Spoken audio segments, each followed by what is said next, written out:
Thank you, and thanks for inviting me. I was a little bit confused as to why I was invited, since I'm not a PhD student, and this project hasn't even been funded yet, and I have no findings to show you. But yeah, I'm good at turning things upside down. Maybe like Glenn spoke about earlier, it's about the mindset. So this could be a mindset challenge for some of you. And before I start, however, I would like to comment on two things. First, this title. I think it's a great title, Patient and Public Involvement in Research, How and Why. I would like that in a who. Perhaps there should have been a who here, because this is not a clear-cut case of who is doing the research. And also, I would like to thank Dr. Lalu Manoy yesterday for his presentation. I'm humbled to see him drag PPI into a lab setting. It's really something else, I think. But his definition of the patient, it will not work where I come from, because there we saw that the definition of patient involved also the relatives and the caregivers, and in the mental health services, these lines are they're very clear-cut lines. They cannot be transcended, if you want to know what I mean. To me, the patient will always be the person who is dragged out of his apartment by armed police in the middle of the night and goes to the closed ward where they will get a shooting star in the ass, it's called in patient slang. You know, that's the patient. This happens to the patient. It did not happen to the mother, or it did not happen to the caregiver, and so I think in diabetes and many other settings, I can understand this definition of the patient. But where I come from, the patient is a very specific thing, a person. Sorry. Yeah. This is a quick fly into me. I'm 47 years old. I got 3 children. In 1994, I was diagnosed with type 1 diabetes.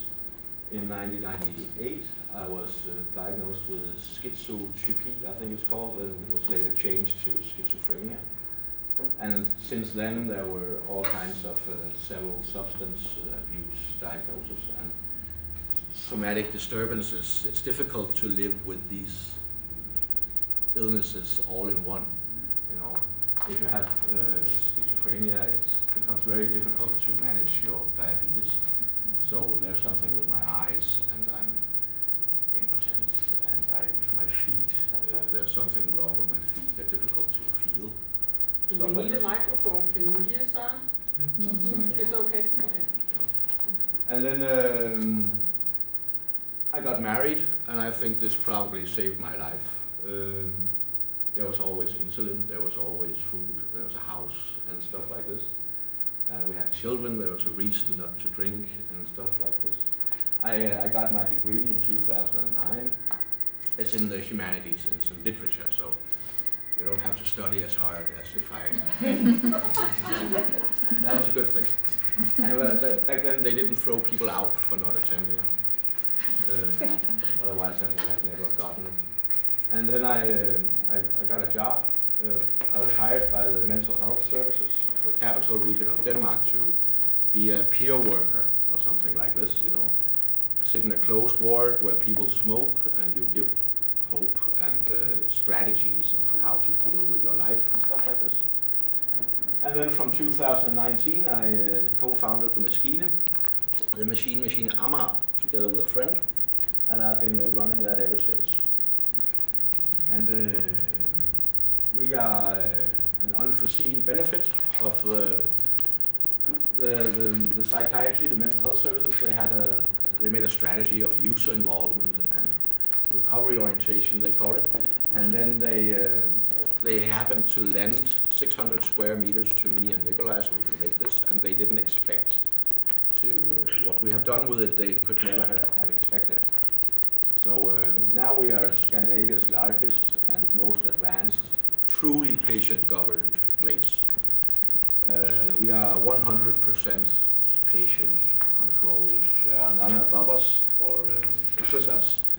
We don't take money from the public state, because then they want influence, and they have all kinds of standards that we need to meet and stuff like this. We don't want that. We want to be independent, so we only take money from private funding and private organizations. An average of 46 people come a day. We're open 9 a.m. to 8 p.m. every day, and then we have weekdays. And 46 people come, and these people are like me. They got what we call a SMI, severe mental illness. That's what the mental health services call us.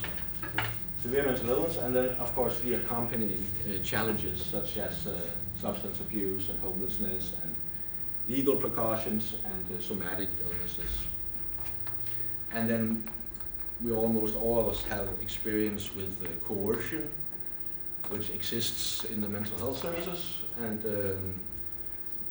what we are the so-called bad patients. You know, we are difficult to collaborate with. It's difficult for the system to make us collaborate in the treatment.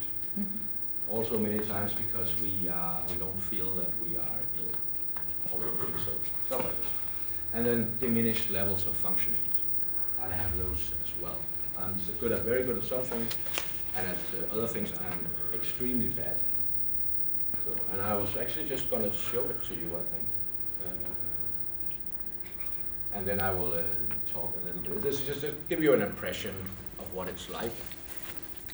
This is the patient, that's our kitchen. We just got some money from the National Health Authority. We're going to try to make a kitchen project. The health professionals in the building where we are staying, they don't have a canteen by themselves, so we're going to make food for them. This is just a room where you put stuff or take stuff, and this is the entrance where you come in. And then we don't have coercion at our place, we don't have medicine at our place.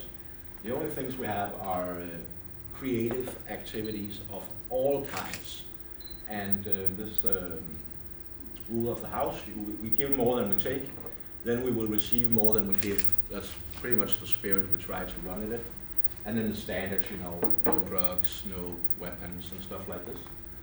And then this is an old hospital ward, and then we de-hospitalized it. So, and then all of the old bedrooms are now creative workstations. For instance, like in here there's music. We are allowed to play when the staff down under leaves at 3:30. We can play. The bands develop, you know. And this is a wood shop. And so we have creative activities of all kinds. And then we have the community of mutuality, of people who have sort of the same experiences and who help each other. There are no grown-ups to take care of us. We don't have health professional staff. We employ people like ourselves who have so-called lived experiences and who are good at making, for instance, a textile workshop or something like this.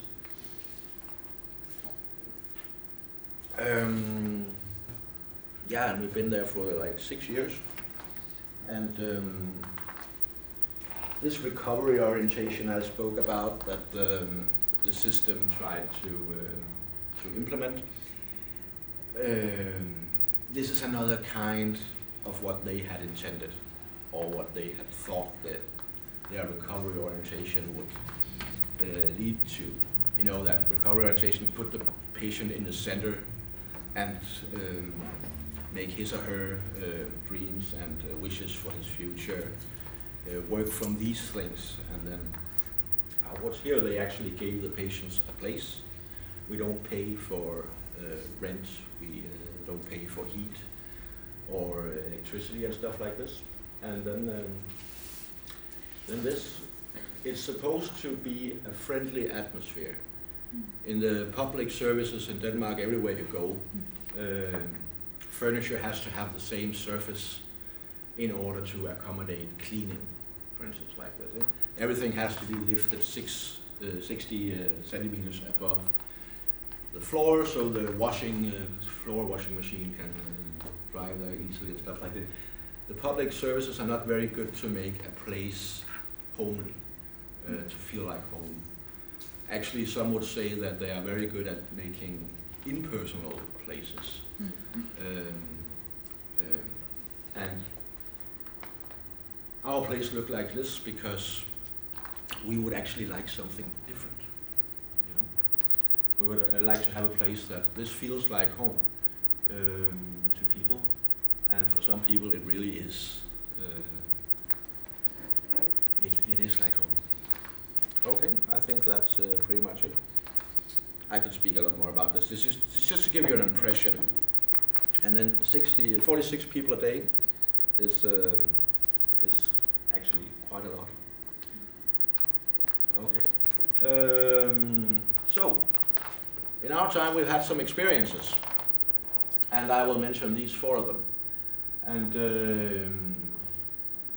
do not please be offended by anything I might say, because these are not devised for you. It's our experiences.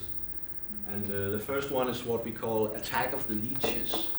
And these leeches are health staff, they're journalists, and they're researchers. And first the health staff came, and doctors and nurses and stuff like this. They felt that our place was theirs because it's in their house, but it's not their place. And every time they get a new colleague, they will take him up to our place and say, look what we've got. And we have to say, sorry, this is our place. This is not your place to show, you know. If anyone has to show it, we have to show it. That's also an activity for us. It's not your place. And then the doctors, any doctor wanted us to become the person's patients, you know. They want us to be the doctor's patient. The doctor wants us to be the patients for that doctor, so they can say, wow, look at all these patients I've got, and they're making this and stuff like this. And we had to correct that too. Then the journalists came, and they gave us cameras so we should document ourselves, and they wanted us to quote, this is a place where I feel a very authentic feeling, and Anders Agger has not been here yet. Anders Agger, that's a famous journalist who goes to secure places or closed places and make something about this. And he hadn't been there yet, so we want to be here. And they were told to go away too. And then of course the researchers. And the first experience we had with researchers is also the most selling. There came some associate professors, postdocs, and a movie instructor to our place, and they wanted to get 8 million kroner, that's €1 million, to make a study of us. They wanted to study us, and they wanted to study creative activities' impact on mental health. And then this director should make a movie of us. And then we have a house meeting every Tuesday at 2 o'clock, and then they came into the house meeting and they explained the project. And then the questions came, you know, okay, those 8 millions, who are going to get them? Okay, that's for their salary for several years. What are you going to write?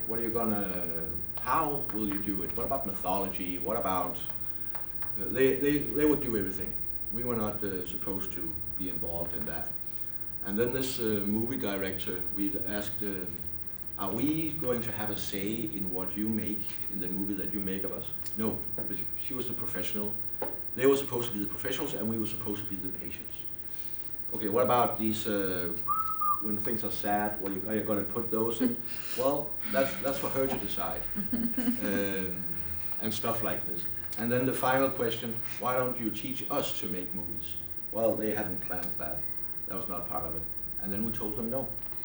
And then they started writing letters, you know, real letters in an envelope. They say, we're so sorry that we offended you. Please forgive us. Please let us back in. We were not aware that relation is so important at your place, and stuff like this. And we never replied. So these are some of the elements that people up at the MaskineMaskine Amager think, and about, for instance, researchers, you know. And it's about the difference. It's about the researchers being highly privileged people, and some would say that we are some of the most, or underprivileged, I think perhaps it's called. And you know, higher education, higher social class, and lots of money, play tennis and eat at restaurants and sleep at hotels, have great places to live, they have cars, they are influential, they have power to decide on things, they are secure, they are healthy, they are able to care for themselves and their children, they are attractive, they smell nice, they can easily find partners and stuff like this, right? And they have elitist likings, they like things that it's okay, that's pretty elitist or something, right? And they live in a completely different world from us, and completely different. But still, they want to extract data from us. They want to study us. They want to leech onto us. They want all the fundings for their own salaries. They want to decide on what, how, and why, and the who of the project. They want to control everything. They think they are better than us. And of course, they are researchers, so they know a lot of things. But please have some respect. They want to be first, second, and even third authors, take all the credit for themselves. They want access to our space and to us, while expecting us to be happy to accept them. And they feel entitled, and that's perhaps some of the most difficult. They feel entitled because they are who they are. And yeah, they do not want to hang out with us socially or in private because, hey, they have great lives and it doesn't give much to be around losers and stuff like this. We can appreciate it, we can understand it, but at least be honest or come up front with it. And please, of course, don't take offense, right? But these are the collective experiences of patients in the machine. And we met this a lot. You would be surprised how many people write to us in order to make research on us. You know? All kinds of researchers. And they all want to, like, want to exploit us. Okay, and we also look up to them and feel honored by being bathed in the light of their presence and interest in us, while many times they would not last 10 minutes in the worlds that we know. So as far as we're concerned, they don't know anything about the world we live in. And they live in an illusionary world, which is seen as normal. And when they say we are illusional, we go to the hospital and get a shot, right? But there must be it's a kind of delusion that they live in, that they can just have us like they want to. I told you I was from a different, this is mental health, right? But we want what they got, you know. We also want health and freedom and equality and health. We would like this, and we need research to legitimize the work we are doing up there, because no one else is doing it, and it has an effect. People go to job, they go to education, and stuff like this. But when there's no research, it's difficult to prove.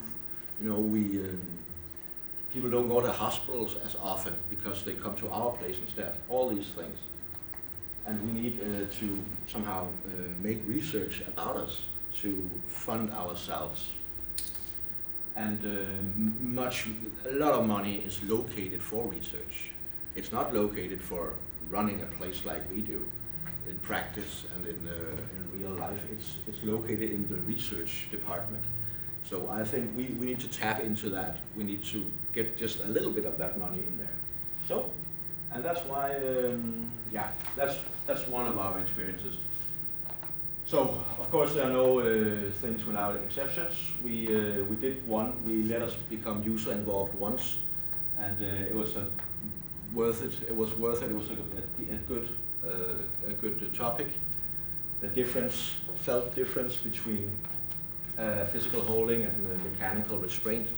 I don't know if you're aware. Mechanical restraint is a belt, and physical holding is when I'm on the floor and 5 people are on top of me to calm me down. That's what is best, no? Because in Denmark now there's a recommendation that mechanical restraint should not be used anymore. But for many people, it's actually, they like it better, because if I'm on the floor, the possibility for me to hit someone is very great, and then I will have a sentence. So that was a good, and you can see my name is there too. Yes. And then they couldn't speak, they needed me to speak to the patients up there, because the patients wouldn't speak to themselves, to them. These are all psychiatrists, right? And you don't speak to someone like that unless you are forced to. So we did that once. And then we tried to do researcher involvement. We tried to involve the researchers. We have this health professional project. We would like to hire our nurse, a nurse working for the patients. So she could be a shield, and whenever one of us was committed, we could send our own nurse and tell them, hey, we actually got these things going. Please don't put cyanase or cysonimol into this person. And then we involved some researchers to help us qualify the idea. And there's a few Professor Emeritus, Jan Kåre Hummelvold and Ben Carlson there from Norway, and then Professor Lene from Slagelse, and Dr. Nina Kilku, who's Finnish. She's a psychotherapist. She's also the president of the Horatio, that's the umbrella organization for European mental health nurses. And then, of course, we want to build our own center for patient-initiated research, or whatever we should call it, right? We will try to build our own patient research center. And we need to get my salary out of the machine because we don't have that much money. And so this is supposed to be our research unit, the patient's own research unit, where we do the research. And then, of course, this needs to be organized, because this is a research project, and then if you have to apply for money, I cannot apply it myself. You have to be a professor in order to apply for anything. And then we are collaborating with the Danish National Institute for Public Health and the Region Zealand's Psychiatric Research Unit. Public health, and our motto is machines for public health, right? And I spoke to the director at the National Institute for Public Health, and he said that, of course, cancer and smoking cigarettes are much more of they're bigger problems to the Danish society than severe mental illness. I agree. But severe mental ill people, they also smoke, they also drink, they also all these things.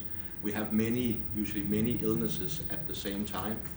And we are some of the patients who are absolutely worst off, and we have an idea that what works for us, like this place for instance, this will work for other people as well. Community, self-help, mastering your life strategies, what you do when, and stuff like this. I think there's a potential for that we could teach some people something. And the project will involve one machinist, that's me. I'm to become a PhD scholar and describe our place through 3 studies. The first one shall be a combined descriptive and comparative study as to our organization. What are we, objective and values and the scope of us. And then we want to compare it. What other places in the world are like this? Does anyone else exist? We would like to know that too. We have no idea. That's the first study, and then there should be a thematic analysis of the key components said to be constitutional of our place. What is it that works up there? For instance, the atmosphere. We've collected interviews, so-called semi-structured interviews, where we ask people what they think about it and what is it that works there. For instance, the atmosphere and the community and this user-led organization. These things we need to describe in this study. And then the third one should be about the possibilities of participation, because this participation is it's some of the key things that when you are used to living in an isolated apartment and don't have any friends and stuff like this, suddenly coming up to us and become participated. You know, you have many things to participate in. This seems to have a profound effect on several aspects of human lives, and we would like to show that. And then the project will also involve a group of professional machinists, assistant researchers, exploring individual projects related to MMA. And then there's an advisory panel of experts to supervise the whole project and train us in validated methods. Of course, it's a problem we're going to write about ourselves. You know, we spoke about this yesterday too. But they're in to supervise us and teach us these validated methods, so perhaps we can distance ourselves from ourselves just a little bit. So who are they involved? From the patients, there's me, and then there's Uffe. Uffe has been, 25 years ago he promised his dad that he would finish his master's in what is called state governance, and he's only his master's thesis away. He's going to be a research assistant, you know. He's going to finish that master thesis and write then, of course, about something related to us. This will be equality in health. We think this is a step up in equality of health. Believe, what about the patients have their own research unit? That's a good thing for equality, I think. Then we have Gert. All these people have so-called severe mental illness. Gert and Katrine and Johanne or Nicoline. Nicoline only has elementary school, but she would like to participate too. She wants to learn a little bit about research, and she says she's very good at transcribing interviews and stuff like this. She can also participate. Johanne is our daily leader. She's a BA, bachelor in pædagogik. Jeg ved ikke, hvad pædagog hedder. You know, health education. Huh? Health education. Yes, when you work with people. So she will use this to write her master's or something. Johan, he would call himself a psychotic. He will write his book about magic. I'm looking forward to read that. And then from the researchers we have Morten, who is CEO of the National Public Health Institute, professor, and then we have Lene, who's a professor of clinical nursing down in New Zealand.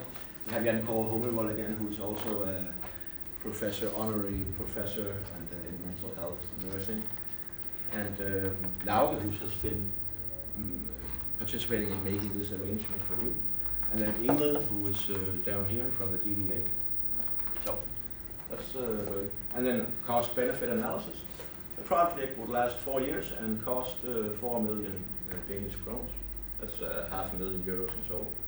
And we think that's a small cost for something that could prove corrective to mental health research and PPI in Denmark and potentially abroad as well. That was basically it.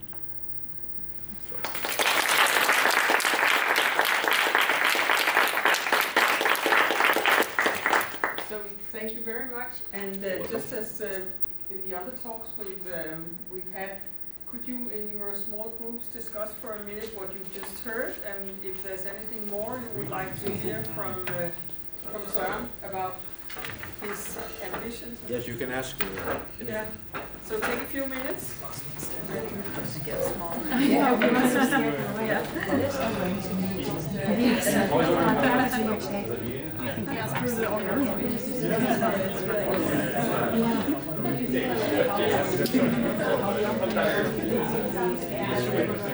No, but he said that they have the